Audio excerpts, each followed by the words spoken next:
Oh boy, the City Elf origin. Let's make some things clear before we get into this.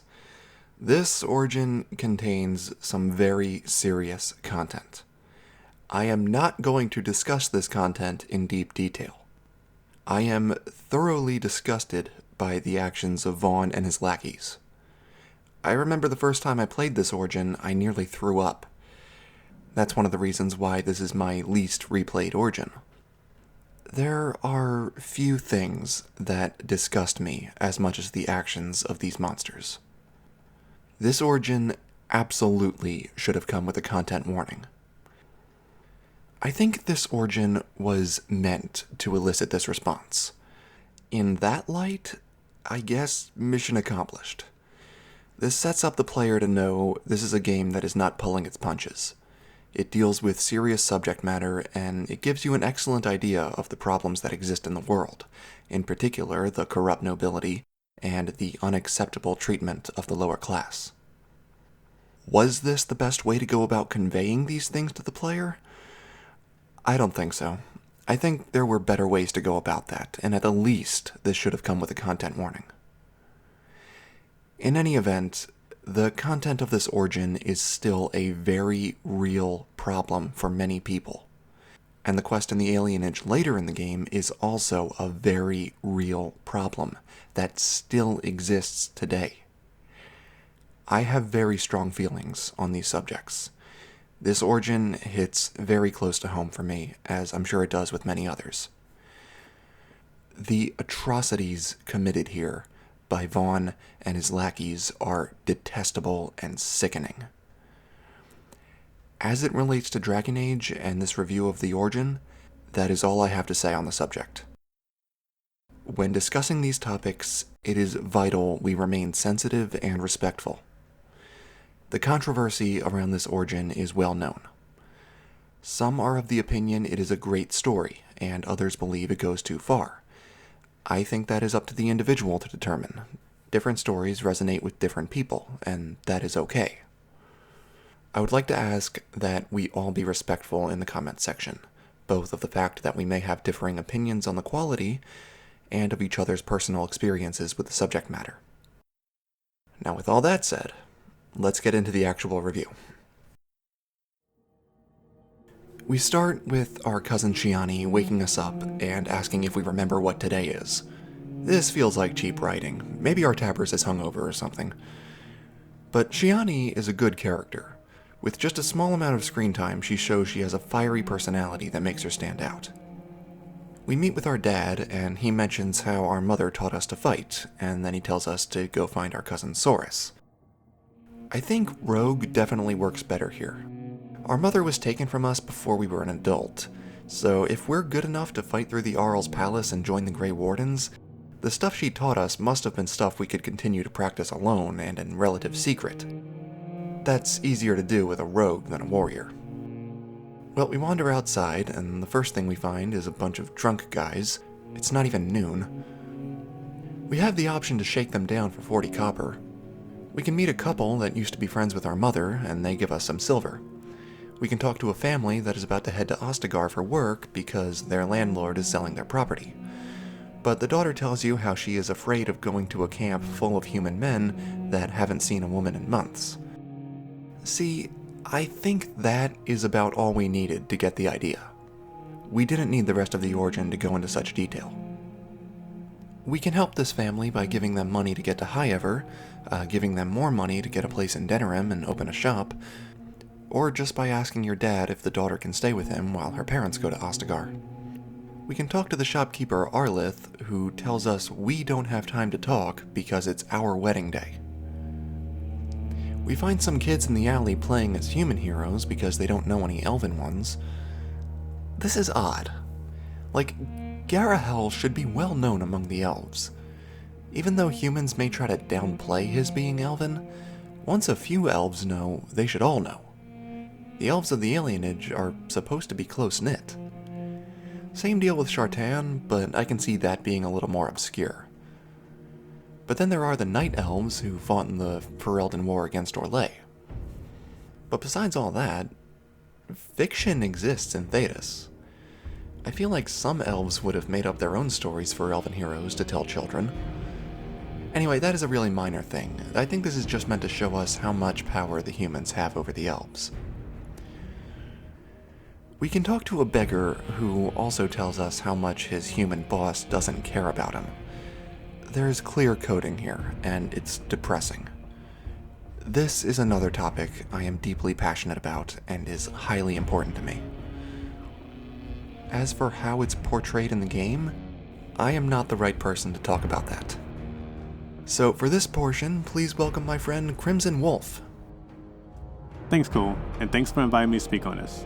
As Cole has stated, this part of the game and its subject matter is rather hard to take as it depicts real-world dilemmas that many go through. The coding used in the City of Origin clearly depicts the Elves as an oppressed people and discriminated against consistently.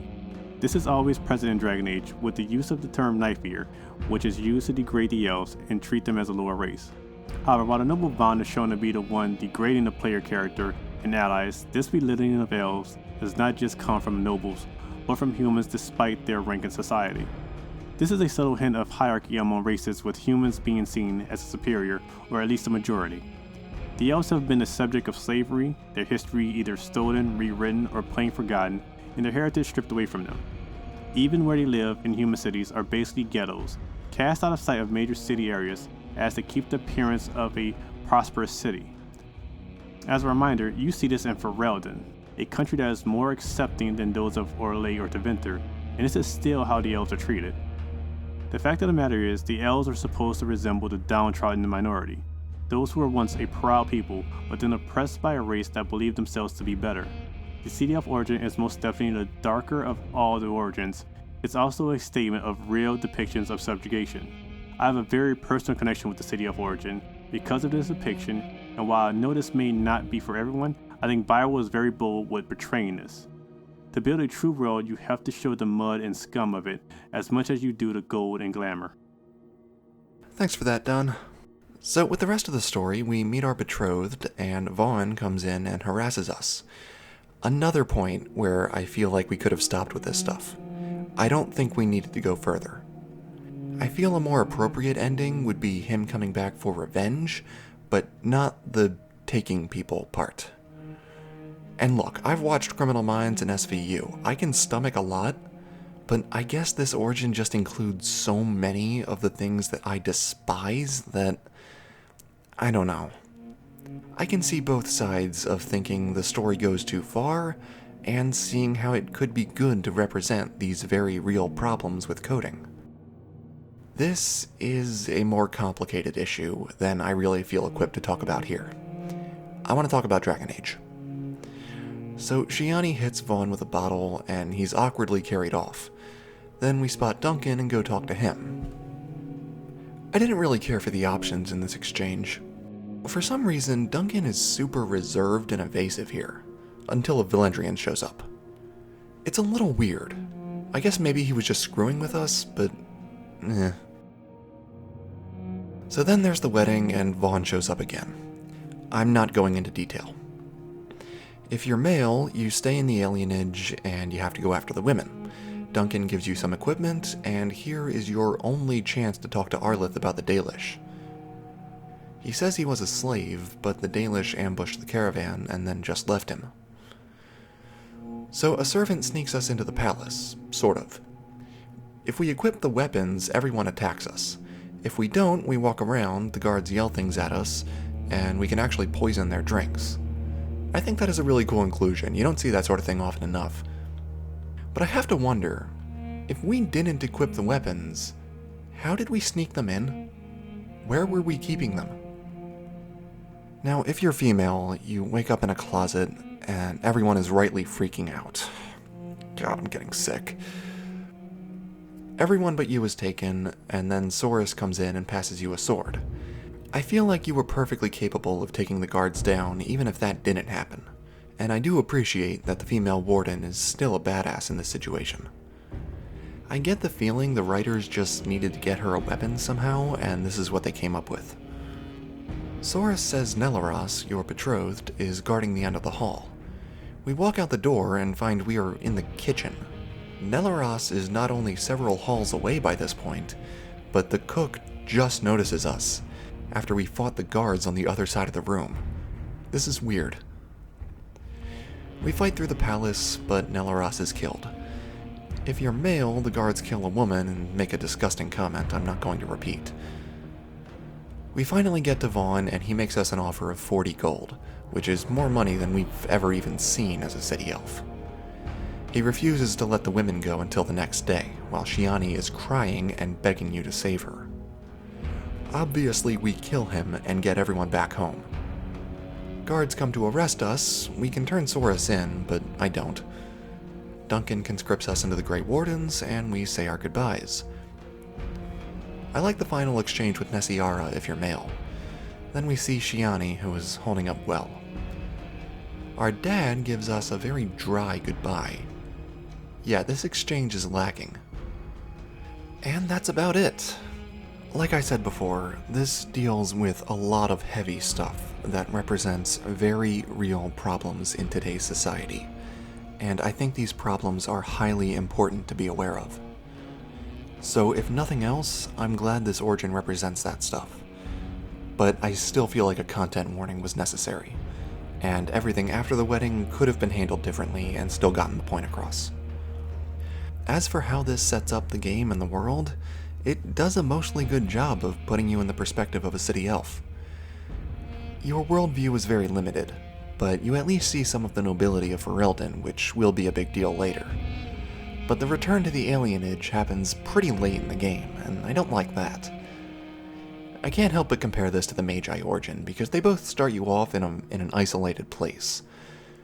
The Magi origin tells you what the outside world thinks of mages, while the City Elf origin shows us how elves are treated. Plus, later in the game, we don't really get much more culture of the Circle because everything is in disaster. The alienage, despite also having a disaster, still gives you more culture. So that's where I'm going to wrap things up. Again, let's please all be polite and respectful in the comments section. Let me know what you guys think of this origin and what you want to see next. So that's it for now, guys. Thank you all so much for watching. Don't forget to comment and like. I'll see you later.